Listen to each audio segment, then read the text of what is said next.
അതേ ശടപടയുന്നൊരു തേങ്ങാ ചമ്മന്തി ഉണ്ടാക്കിയാലോ? ബാ എങ്ങനെ ഉണ്ടാക്കണേന്ന് നോക്കാം. അപ്പം ഞാനിവിടെ ഒരു പാൻ വെച്ച് കൊടുത്തിട്ടുണ്ട്. ഇനി അതിലേക്ക് 1 ടേബിൾ സ്പൂൺ വെളിച്ചെണ്ണ ഒഴിച്ച് കൊടുക്കാം. പിന്നെ നമുക്ക് ഒരു 3ഓ 4ഓ വറ്റൽമുളക് അതിലേക്കൊന്ന് ഇടുക. ഈ വറ്റൽമുളകിന് നിങ്ങളുടെ നാട്ടിൽ എന്താ പറയുന്നത്? ഉണക്കമുളക് എന്ന് പറയുന്നത് ഞാൻ കേട്ടിട്ടുണ്ട്. പിന്നെ എൻ്റെ ഇവിടെ വറ്റൽമുളക് എന്നാണ് പറയുക. അപ്പോൾ ഇതൊന്ന് വറുത്തെടുക്കുക.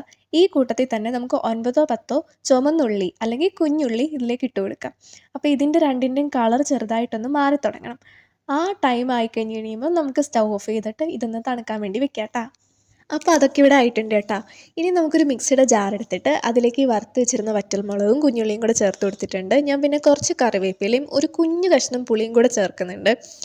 അതിൻ്റെ കൂടെ നമുക്ക് ആവശ്യമായിട്ട് വേണ്ടത് 1 കപ്പ് തേങ്ങ ചിരണ്ടിയതാണ്.